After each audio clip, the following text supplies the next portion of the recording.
ब्रह्मांड व्याप्त देहाः भसित हिमरुचा भासमाना भुजंगैः कंठे कालाः कपर्दाः कलित शशिकलाः चण्डकोदण्डहस्ताः त्र्यक्षाः रुद्राक्षमालाः सुललितवपुषः शाम्भवामूर्तिभेदाः रुद्राः श्रीरुद्रसूक्तप्रकटितविभवाः न प्रयच्छन्तु सौख्यम्।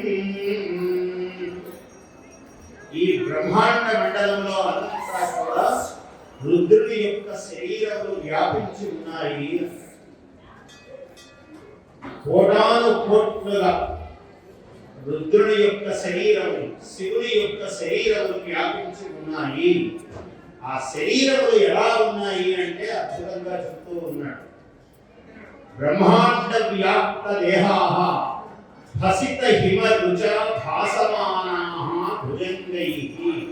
భసిత హిమ రుచ, భసితం అంటే భస్మం, విభూతి.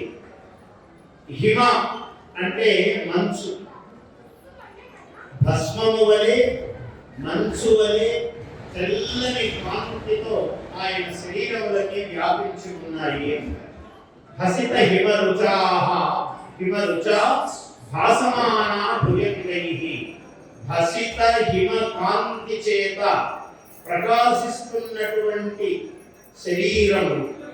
భుజంగైః భాసమానాః, సర్పముల చేత భాసమానములవుతూ ఉన్నాయి. శివుడు సర్పాభరణ భూషితుడు, అందువల్ల సర్పములే ఆభరణములుగా ఈ శరీరములన్నీ ప్రకాశిస్తూ ఉన్నాయి. కంఠే కాలాః, ఆ ప్రతి ఒక్క శరీరములో శివుడి శరీరము ఎలా ఉన్నదో అలా కంఠములో కంఠకాలః అన్నారు. కంఠే కాలః, నీలకంఠుడై ప్రతి శరీరము నీలకంఠమే ఉంది. ఇక్కడ మొత్తం తెల్లగా ఉన్నాయి, ఇక్కడ మాత్రం కొంచెం నల్లగా ఉంది. కంఠే కాలాః కబద్దాః, జటాజూటములు చుట్టుకొని ఉన్నది ప్రతి శరీరము కూడా. కలిత శశికళాః, ప్రతి శిరస్సు మీద చంద్రకళ ఉంది. చండ కోదండ హస్తాః, భయమును కొలిపేటువంటి కోదండమును, గాంధీవమును కలిగి ఉంది. ఈ ప్రపంచంలో ఆది భిల్లుడు మొట్టమొదటి మానవ రూపంలో కనిపించిన వాడు శివుడే. తర్వాత ఆయన కోదండము త్రేతాయుగంలో రామచంద్రుడికి వచ్చింది.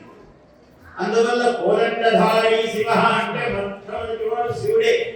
ఆయన ఆది మానవుడు, వేద మానవుడు, అనాది మానవుడు, అనాది దేవుడు. అందువల్ల కంఠే కాలాః కబద్దాః కలిత శశికళాః చండ కోదండ హస్తాః త్రియక్షాః, మూడు కన్నులు ఉన్నాయి. త్రియక్షాః రుద్రాక్షమాలాః, రుద్రాక్షమాలలతో కలిగినటువంటి శరీరం.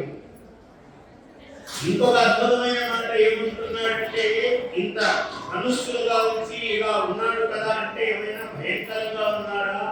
సులలిత వపుషః, పరమ సుందరుడట ఆయన.